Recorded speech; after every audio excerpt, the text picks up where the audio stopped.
Characteristic of DC generator आज का topic है अपना। तो बेसिकली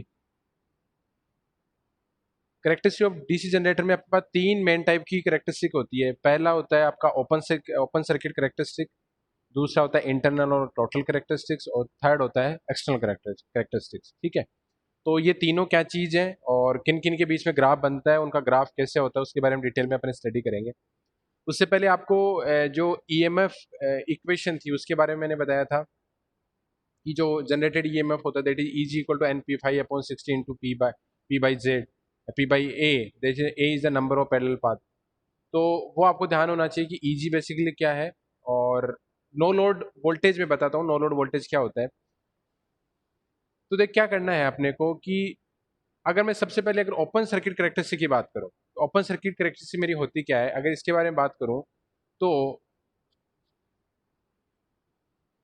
ओपन सर्किट कैरेक्टरिस्टिक में क्या है कि आपका जो ग्राफ प्लॉट होगा that will be EMF of no load voltage and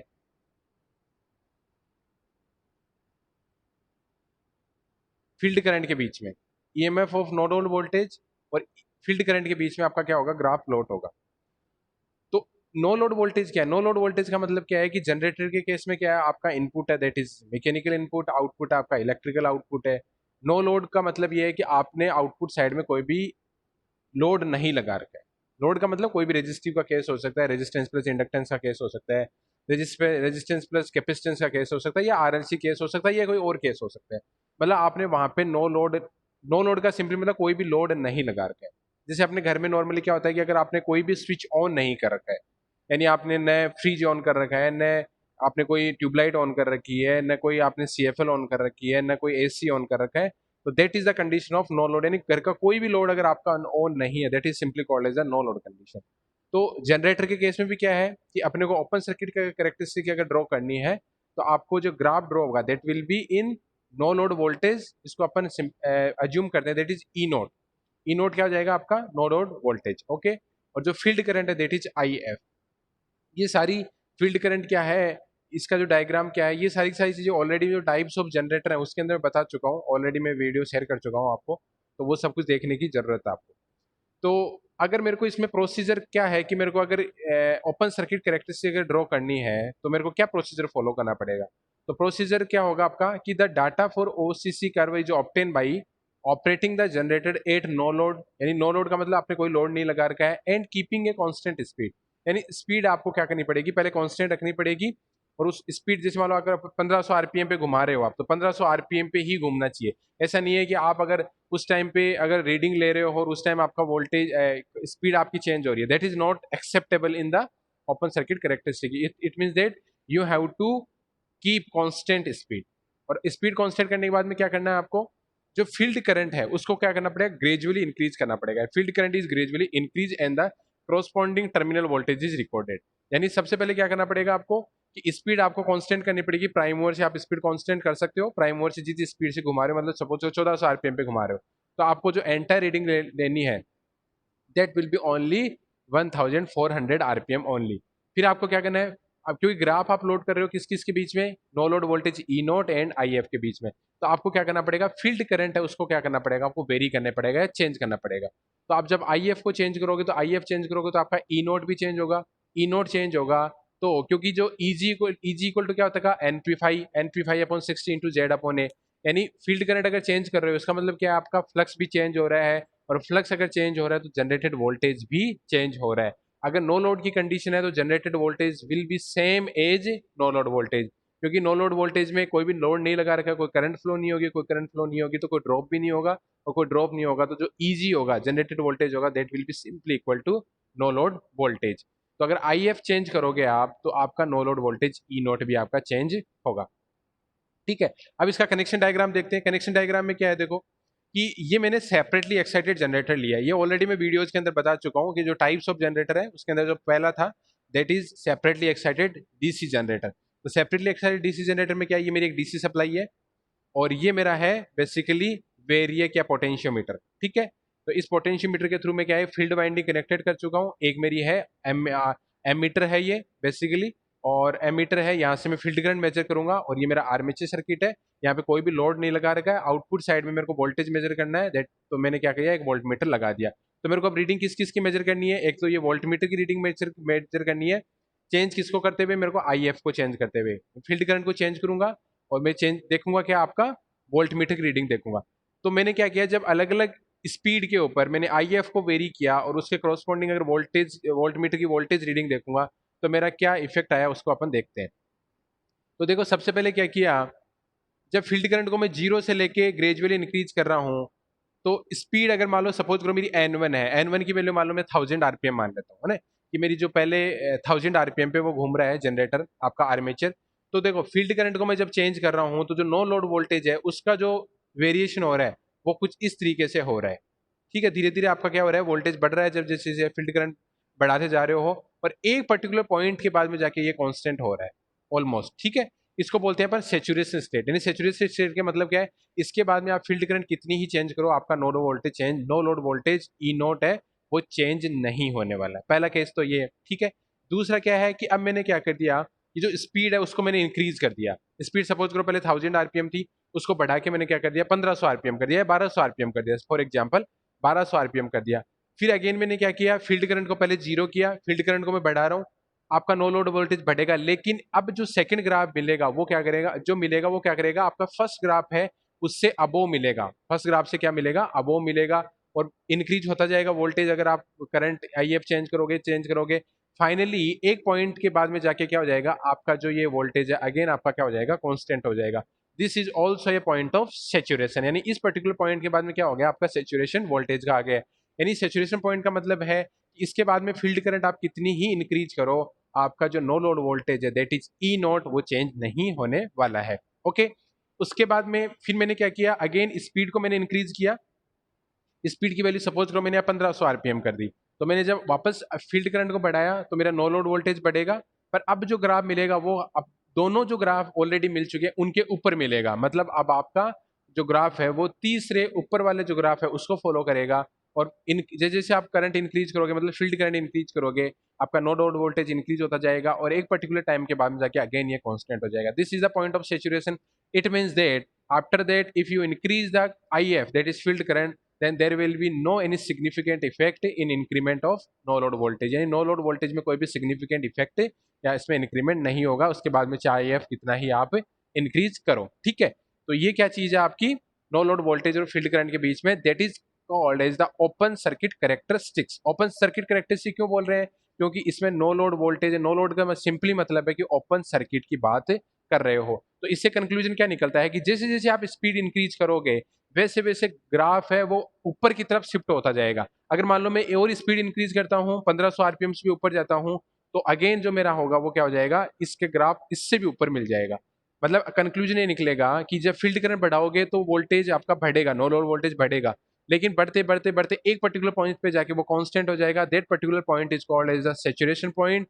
और दूसरा पॉइंट क्या निकल के आया है कि अगर आप स्पीड इंक्रीज करोगे तो जो ग्राफ का शिफ्टिंग है वो हमेशा क्या हो जाएगा, ऊपर की तरफ जाता जाएगा। This is called as the open circuit characteristics. Okay, ये तो बात हुई ओपन सर्किट कैरेक्टरिस्टिक की। फिर दूसरा अपना पॉइंट था दैट इज इंटरनल और टोटल कैरेक्टरिस्टिक्स। तो इंटरनल और टोटल कैरेक्टरिस्टिक्स में क्या है, तो देखो इंटरनल और टोटल कैरेक्टरिस्टिक है ई वर्सेज आई ए, मतलब यहाँ पे था आपका फील्ड करंट, लेकिन यहाँ पे होगा that will be your armature current, that will be your armature current.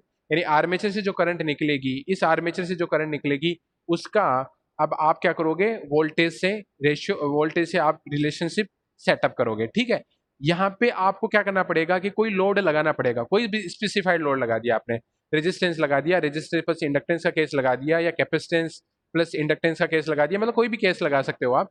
यहाँ पे नहीं, पहले वाले में क्या ओपन सर्किट था, मतलब नो लोड केस था, लेकिन यहाँ पे क्या कर रहे हो आप, ऑन लोड क्या कर रहे हो, वोल्टेज को कैलकुलेट कर रहे हो। ठीक है, तो क्या होता है इंटरनल और टोटल कैरेक्टरिस्टिक क्या होती है, an internal characteristic curve shows the relationship between the on load generated voltage that is Eg on load के ऊपर and the armature current IA।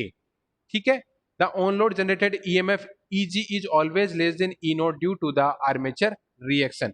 क्योंकि देखो आर्मेचर रिएक्शन बेसिकली मेरा यूट्यूब पे वैसे अपलोडेड किया हुआ है बट अभी तक कोई टॉपिक आया नहीं, लेकिन फिर भी आपका आर्मेचर रिएक्शन अगर समझना है तो आप आर्मेचर रिएक्शन टॉपिक पे आपको मिल जाएगा, वहां पे जाके सर्च कर सकते हो। तो आर्मेचर रिएक्शन अभी आपको ध्यान रखने की जरूरत नहीं है कि आर्मेचर रिएक्शन बेसिकली क्या है, जब भी मैं आऊंगा तो मैं बता दूंगा। बट आर्मेचर रिएक्शन क्या करता है, हमेशा आपके जो नो लोड वोल्टेज है उसको क्या करता है, डिक्रीज करता है। यानी आर्मेचर रिएक्शन में कोई ना कोई लॉस आपका प्रेजेंट होता है। तो आर्मेचर रिएक्शन की वजह से जो जो वोल्टेज है वो ड्रॉप हो गया, और ड्रॉप होने के बाद फाइनली जो वोल्टेज मिला वो क्या मिलेगा आपका, कुछ कम मिलेगा, कुछ कम मिलेगा। ठीक है, तो ये जो करेक्टरिस्टिक्स है दैट इज इंटरनल करेक्टरिस्टिक, और टोटल करेक्टरिस्टिक क्या है आपका, कि ऑन लोड लोड लगाने पर जो जनरेटेड वोल्टेज हुआ है ईजी, उसके और जो आई ए है उसके बीच का जो ग्राफ है that is called simply called internal और टोटल करेक्टरिस्टिक्स, या ई भी बोल सकते हो या ईजी बोल सकते हो, दोनों सेम चीज है। उसके बाद में जो थर्ड आता है that is your external characteristics. External characteristics, तो एक्सटर्नल करेक्टरिस्टिक्स में क्या है कि an external characteristic curve shows the relationship between the terminal voltage V and the load current IL।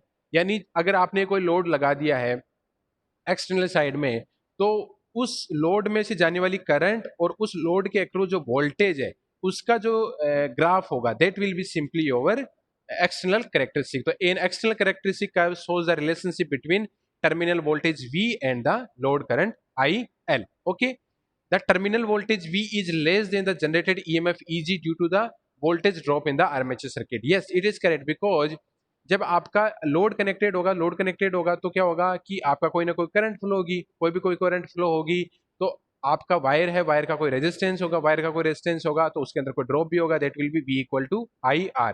तो आपका जो नेट वोल्टेज होगा वो क्या होगा, आपका जनरेटेड EMF EG से भी कम होगा। एक तो उसमें क्या हो जाएगा, आर्मेचर रिएक्शन की वजह से ड्रॉप हो जाएगा, दूसरा उसके अंदर रेजिस्टेंस की वजह से ड्रॉप हो जाएगा। तो फाइनली जो आउटपुट वोल्टेज मिलेगा that will be V which is less than the generated EMF EG। Okay, तो external characteristic curves lies below the internal characteristic. देखते हैं कैसे होता है, देखो अब फाइनल में क्या करता हूँ कि characteristics of separately excited DC generator, यानी अभी मैं देखो एक आपको नो लोड करेक्टरिस्टिक्स तो मैंने बता दी कि नो लोड करेक्टरिस्टिक्स तो कैसी होती है आपकी, कुछ इस टाइप की होती है नो लोड करेक्टरिस्टिक्स, जिसके अंदर नो लोड वोल्टेज ये है, आपका फील्ड करंट IF ये। अब अपन इंटरनल करेक्टरिस्टिक्स और नो एक्सटर्नल करेक्टरिस्टिक्स की बात करते हैं या लोड की बात करते हैं, लोड करेक्टरिस्टिक्स की, तो उसमें क्या होगा कि अगर मैं सेपरेटली एक्साइटेड डीसी जनरेटर का लेता हूँ केस, वैसे देखो ये सारी की सारी जो है ओपन सर्किट करेक्टरिस्टिक्स, आपकी इंटरनल करेक्टरिस्टिक्स और एक्सटर्नल करेक्टरिस्टिक्स, ये सभी के लिए मतलब जितने भी आपके जनरेटर है that is separately excited, shunt excited, compound generator, series generator, सब के लिए क्या होगा, अलग अलग काउज बनेंगे। अभी अपन जो बात कर रहे हैं that is only for separately excited generator. तो सेपरेटली एक्साइटेड जनरेटर में क्या है कि ये मेरी लोड करंट है IL। अपन बात कर रहे हैं अब इंटरनल करेक्टरिस्टिक्स और एक्सटर्नल करेक्टरिस्टिक्स। तो ये जो देखो आपको ब्लू कलर में दिख रहा है that is no load voltage, that is E nought. उसके अंदर मेरा क्या हुआ, आर्मेचर रिएक्शन ड्रॉप हुआ, तो उसमें आर्मेचर रिएक्शन अगर ड्रॉप हो गया तो मेरा जो करेक्टरिस्टिक मिलेगी that will be your internal characteristic, that is shown in the violet colour. Violet colour के अंदर दिख रहा होगा आर्मेचर रिएक्शन ड्रॉप होने के बाद में जो आपका कर्व बन रहा है that is called internal characteristics, और उसका जो कलर है दैट इज वायलेट कलर। ठीक है, उसके बाद में आर्मेचर रिएक्शन ड्रॉप होने के बाद में उसके अंदर अगर ओहमिक वोल्टेज ड्रॉप या रेजिस्टेंस वोल्टेज ड्रॉप हो गया तो उसके बाद में आपको थोड़ा सा ये कलर दिख रहा है that is dark pink, dark pink बोल सकता हूँ या डार्क रेड बोल सकता हूँ, डार्क रेड ही होगा एक्चुअली ये। तो डार्क रेड कलर है, उसमें जो जो करेक्टरिस्टिक मिली that is your external characteristics. तो सबसे पहले नो लोड वोल्टेज होगा, देन उसमें आर्मेचर रिएक्शन वोल्टेज ड्रॉप हो गया, तो जो करेक्टरिस्टिक मिलेगी that will generated voltage that will be internal characteristics. उसके बाद में ओहमिक वोल्टेज ड्रॉप हो गया तो उसके बाद में जो आपका करेक्टरिस्टिक मिलेगी that will be external characteristics. तो ये कंप्लीट क्या हुआ, characteristics of separately excited DC generator. No load characteristic already अपन देख चुके हैं, इंटरनल करेक्टरिस्टिक्स है वो होगी वायलेट कलर वाली, एक्सटर्नल करेक्टरिस्टिक्स होगी आपकी डार्क रेड कलर में, वो होगी नो लोड वोल्टेज में अगर आर्मेचर रिएक्शन ड्रॉप होगा तो आपको मिलेगी इंटरनल करेक्टरिस्टिक, और इंटरनल करेक्टरिस्टिक्स में अगर ओहमिक वोल्टेज ड्रॉप होगा या रेजिस्टेंस वोल्टेज ड्रॉप होगा that is resistance of armature circuit, उसमें ड्रॉप होगा that will be your external characteristics. Okay, तो ये आपकी है सेपरेटली एक्साइटेड डीसी जनरेटर के बारे में। नेक्स्ट क्लास के अंदर में आपको संट संट एक्साइटेड जनरेटर है उसकी करेक्टरिस्टिक्स, कंपाउंड की और इसके बाद सीरीज जनरेटर है उसकी अपन बात करेंगे, और उसकी जो नेक्स्ट क्लास है जो उसके अंदर जो वोल्टेज बिल्डअप होता है संट जनरेटर के अंदर वो कैसा होता है उसके बारे में बात करेंगे। फिर अपन आर्मेचर रिएक्शन के बारे में बात करेंगे। अगर अभी आपको कोई डाउट है तो आप मेरे को कोई भी डाउट पूछ सकते हो।